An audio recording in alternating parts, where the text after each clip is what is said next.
دوستوں یہ کہانی ہے ایک بونے جن کی جو کہ بہت خطرناک تھا۔ ملتان کے قریب ایک پرانا گاؤں تھا جہاں ایک خوفناک جگہ مشہور تھی۔ اس جگہ کا نام تھا بونا جھیل۔ دن کے وقت وہ جھیل بالکل عام لگتی تھی، پانی خاموش، ارد گرد سوکھے درخت اور دور دور تک سناٹا۔ مگر جیسے ہی سورج ڈوبتا پورا ماحول بدل جاتا۔ لوگ کہتے تھے کہ رات کے وقت وہاں ایک خطرناک جن رہتا ہے جسے بونا جن کہا جاتا تھا۔ گاؤں کے بوڑھے ہمیشہ کہتے، جو بھی بونا جھیل کے قریب جاتا ہے وہ پہلے جیسا نہیں رہتا۔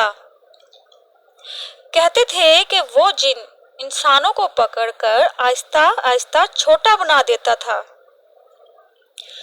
یہاں تک کہ وہ خود بھی بونے جیسے ہو جاتے۔ کئی سال پہلے گاؤں کے چند لوگ اچانک غائب ہو گئے۔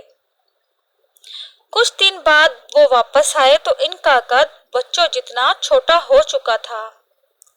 ان کے چہرے عجیب لگتے تھے اور وہ کسی سے بات نہیں کرتے تھے۔ چند دن بعد وہ دوبارہ غائب ہو گئے، ہمیشہ کے لیے۔ لوگوں نے تب سے جھیل کے قریب جانا چھوڑ دیا۔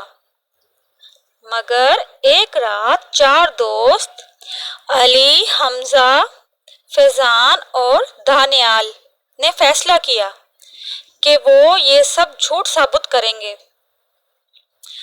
یار یہ صرف ڈرانے والی کہانیاں ہیں، حمزہ نے ہنستے ہوئے کہا۔ رات 12 بجے وہ جھیل کے پاس پہنچے۔ ہوا عجیب حد تک ٹھنڈی تھی۔ درخت ایسے ہل رہے تھے جیسے کوئی ان کے درمیان چل رہا ہو۔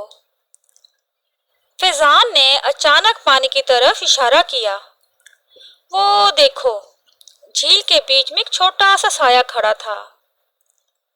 اس کا جسم انسان کی جیسا تھا مگر قد بہت چھوٹا۔ اس کی آنکھیں سفید تھیں اور چہرہ مکمل سیاہ۔ دانیال نے موبائل کیمرہ آن کیا مگر اسکرین بار بار فریز ہونے لگی۔ پھر اچانک ان سب کو اپنے کانوں میں عجیب عجیب سی سرگوشیاں سنائی دینے لگیں۔ تم بھی ہمارے جیسے بن جاؤ، علی نے گھبرا کر کہا۔ یہ آواز کہاں سے آ رہی ہے؟ اسی لمحے جھیل کا پانی زور زور سے ہلنے لگا اور پانی میں سے درجنوں چھوٹے قد والے انسان نکلنے لگے۔ ان کے کپڑے پرانے تھے، آنکھیں سفید اور چہرے بے جان۔ فیضان کانپتے ہوئے بولا، یہ تو انسان نہیں ہے۔ تبھی ان کے درمیان سے ایک سایہ باہر آیا، وہی بونا جن۔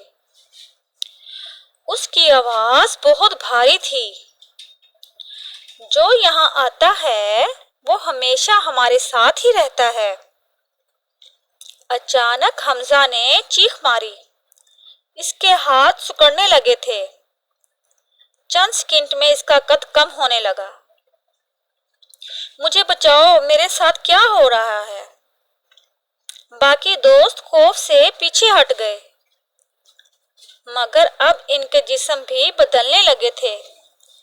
ان کے کپڑے ڈھیلے ہونے لگے اور ہاتھ چھوٹے چھوٹے ہونے لگے۔ آوازیں بھی ان کی باریک ہونے لگ گئیں۔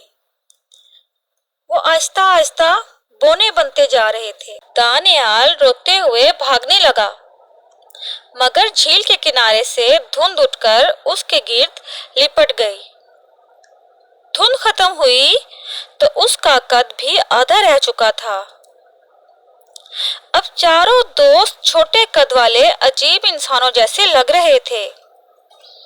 بونا جن زور زور سے ہنسنے لگا۔ اب تم لوگ بھی ہم جیسے بن گئے ہو اور باقی دوسروں کو بھی تم یہاں پر لاؤگے۔ اگلی صبح گاؤں والوں نے جھیل کے قریب چھوٹے چھوٹے قدموں کے نشان دیکھے اور رات کے وقت کئی لوگوں نے دیکھا کہ جھیل کے کنارے 4 نئے بونے کھڑے تھے جو خاموشی سے اگلے شکار کا انتظار کر رہے تھے۔